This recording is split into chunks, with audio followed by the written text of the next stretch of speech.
రేవంత్ రెడ్డి గారి బినామీ కంపెనీ మీద CBI దర్యాప్తుకు high court ఆదేశాలు ఇచ్చింది. ఇది న్యూస్, బ్రేకింగ్ న్యూస్. కేఎల్ఎస్ఆర్ అనే సంస్థ గతంలో ఎన్నోసార్లు కూడా మీతో చెప్పడం జరిగింది. రేవంత్ రెడ్డి గారు పిసిసి ప్రెసిడెంట్గా ఎంపీగా ఉన్నప్పుడు ఏదైతే వాహనం TS075FF0009 ఈ వాహనం కేఎల్ఎస్ఆర్ వాళ్ళు రేవంత్ రెడ్డి గారికి గిఫ్ట్గా ఇవ్వడం జరిగింది. దాన్ని రేవంత్ రెడ్డి గారు ఉపయోగించారు. ఇక కేవలం ఒక కారు ఇచ్చినందుకేనా, లేకపోతే నిజంగానే వారిద్దరు చాలా దగ్గరి స్నేహితులా, లేకుంటే రేవంత్ రెడ్డి గారి బినామీ కంపెనీయా అని పదే పదే చాలాసార్లు కూడా అడిగినాం.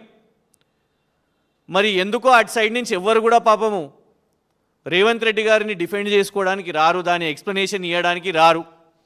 ఆ కంపెనీ వాళ్ళేమో ఫోన్లు చేసి బెదిరించే ప్రయత్నం చేస్తారు, దీని గురించి మాట్లాడకండి అని.